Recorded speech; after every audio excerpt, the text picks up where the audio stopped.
Is it recording? Yep. Yep. Yeah.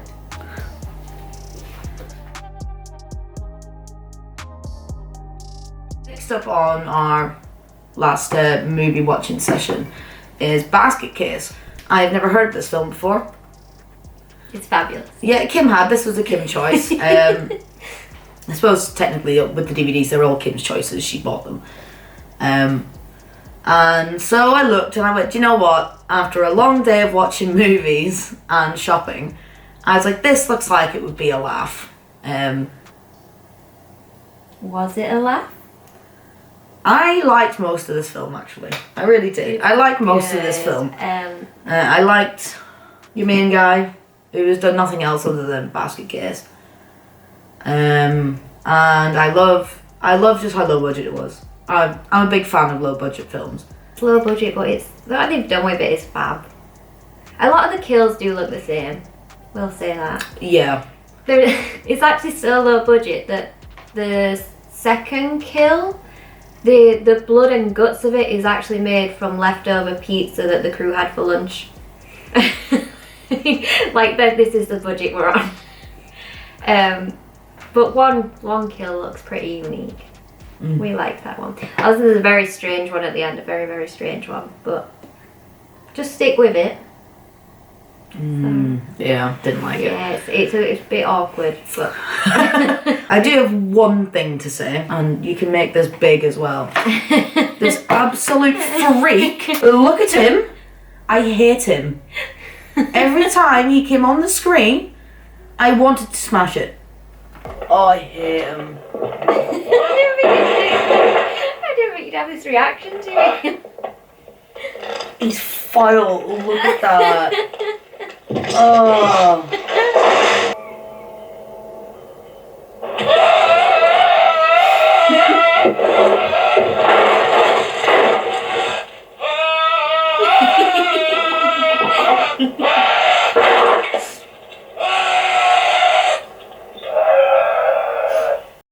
Oh, he's foul.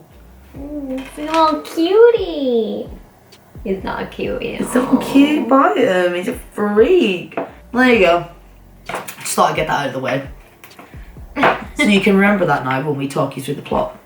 The Basketcase is a revenge movie about a man who's going to find some doctors to get revenge for something horrible that they've done to him.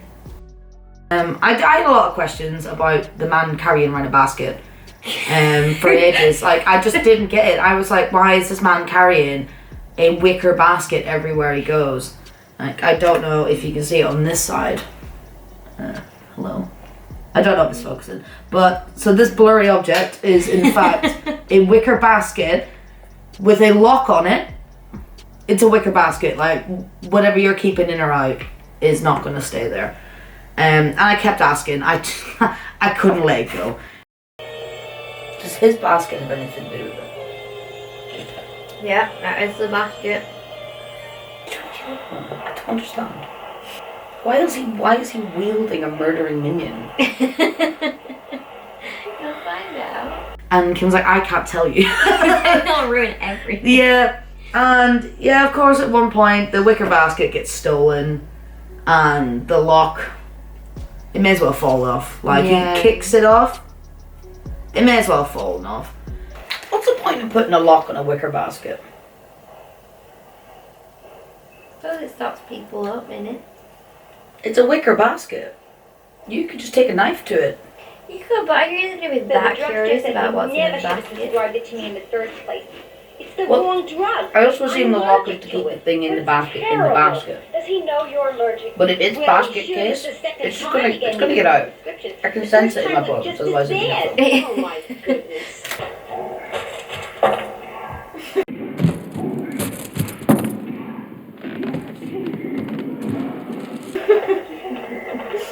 Most useless lock in the world.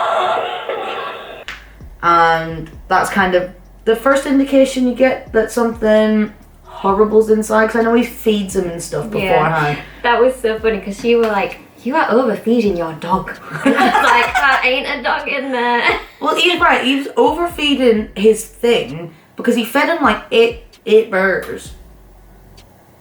Who's eating 8 burgers? Like, fair play to you if you do. But that's a few meals. Yeah. Pushing it. He is only little as well. Yeah, he is. I've accidentally moved it, so I was looking at it, and I can't look at him. There we go. You can switch it around if you need to. Flip it around. Where's the and fucking staring at me? I actually despise him. Like, there's nothing nice I can say about this creature. God, that's disgusting. Oh. But anyway, so the first doctor gets killed, and you still don't know what's in the basket at this point, like, because it's the murder shown like through a POV camera, so it could have been anyone killing him, like, you just didn't know. And then the thing gets back in the basket, his dog, but he met the woman with the wig. The woman with the wig, what was she called? The receptionist. The receptionist. Met her, and this is when, after he meets her and they try and plan to make a date, and he's like whispering, and she's like, why are we whispering? And he's like, I don't want him to hear. Why are we whispering? I don't want him to hear. Who? The doctor? I'll see you later.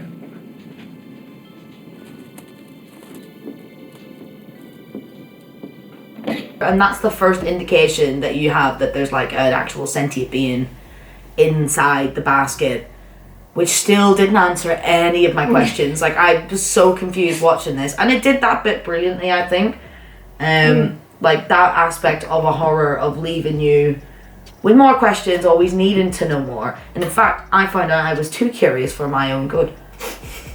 I hate him. I hate him so much. I think it might be one of the worst, like, monsters I've seen on TV. God, that's bad. So when does he reveal himself? I think the first shot is when that doctor's getting killed.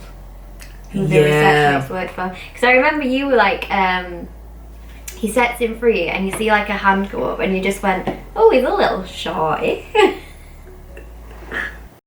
Oh, his freaking hand. He's short, isn't he? He is a shorty. I suppose he fits in a basket.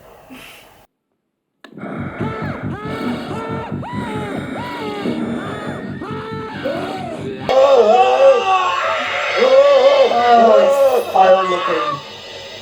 And I was like, yeah. It's the nicest thing I said about him the entire film. Yeah, and then there's the reveal. Probably him screaming. Oh, yeah, it was. Oh, he was like smashing up that room, the hotel room, when he could sense the other person was on a date with their freaking little mind thing. And then that's when he was like, he's on this date with the receptionist, the normal person. And then he senses that his orb is freaking out. And so he runs home, and this orb has smashed the place up. It smashed the TV, left him. It ran out the window. It was wreaking havoc. It was in the toilet. Finds him in the toilet. Yeah. And is that when it's revealed? Big revealing coming. Watch me die and play it. That they were, in fact, they were brothers. So you find out they're brothers. See, they were brothers. Like, they were conjoined brothers. But again, you don't find that out immediately. You just find out they're brothers because he was just like, I'd never leave you, and he's like patting him off with toilet water. And then it's only when they are plotting to kill the next doctor. Doctor 2. Doctor 3. Cutter. That's the vet. Yeah, Doctor 2. I think he'd already died, hadn't he? Us unremembering movies, it's not really great. Anyway, so it's finally revealed that why he's on this big killing spree is that the orb used to be conjoined to like the side of him, and his dad hated the orb.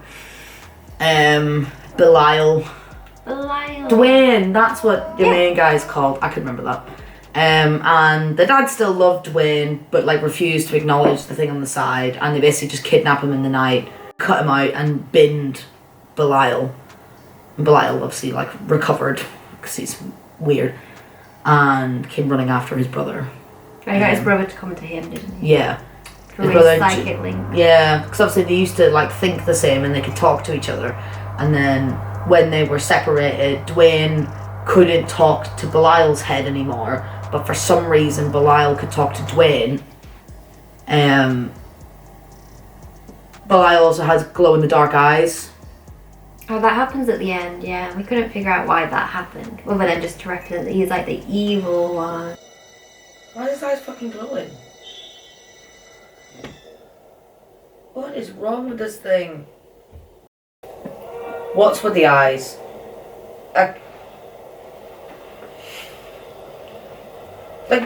This isn't like supernatural. Like, I don't understand why are his eyes glowing? You being detached from your brother does not mean your eyes glow red. Yeah, but then again, we were watching a lot of the like bonus features of this DVD, and they had the interview with the main actor, and they were saying when they were filming, they purposely left in what the audience would have perceived as mistakes.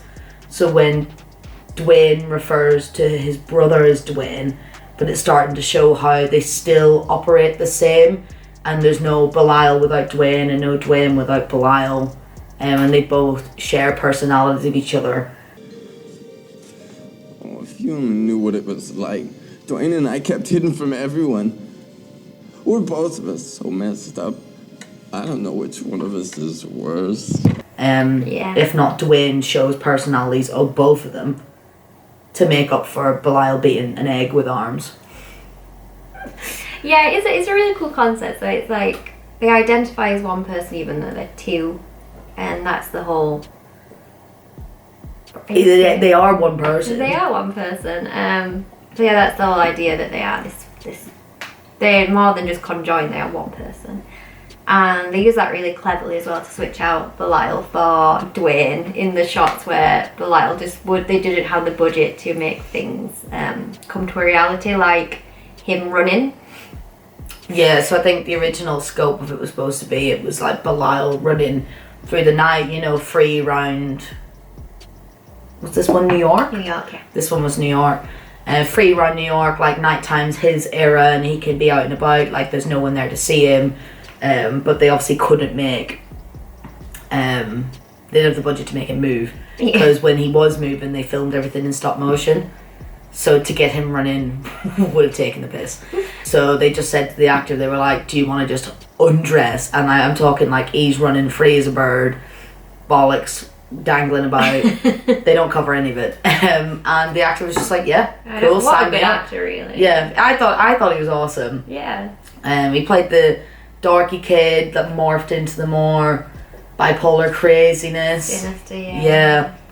It was good. As I say, like, I loved everything about this movie apart from Belial. the thing. You don't like this film? I loved the concept of the film. That thing, hated it. And unfortunately, I seen that thing more than I thought I would. Yeah, they didn't hide him. They should have. That's good. It's good that you had a reaction to it. And like a reaction, like every time the thing came on screen, I was like, oh, I said that's gross. Hey, just get out. Oh.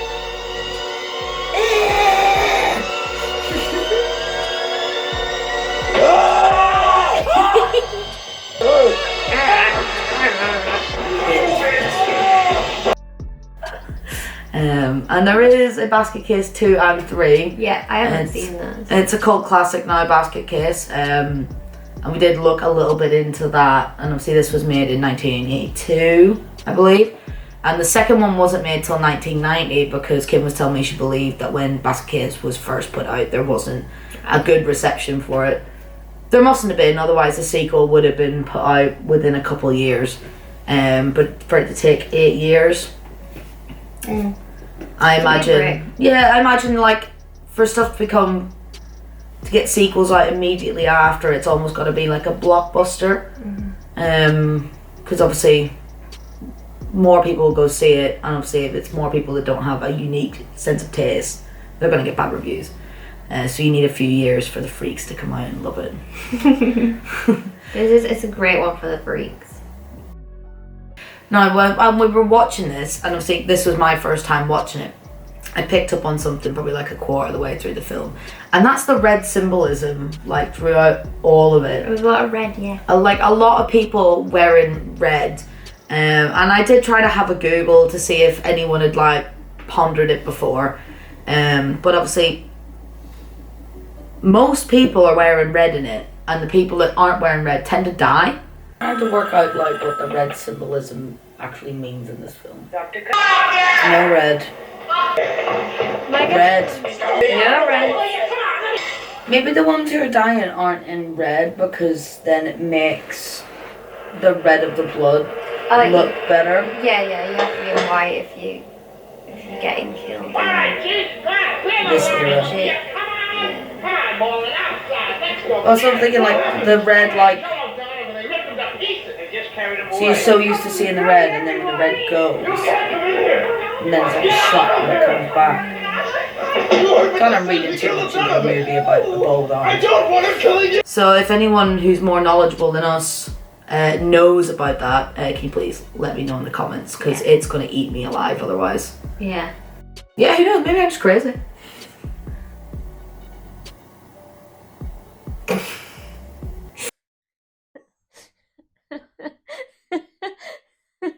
Well, I guess at least it's done. Follow us on Instagram and TikTok. I've not posted anything on TikTok. And I won't be for a while. But follow us. Yeah. One day there'll be something. Just not today. That's an outro.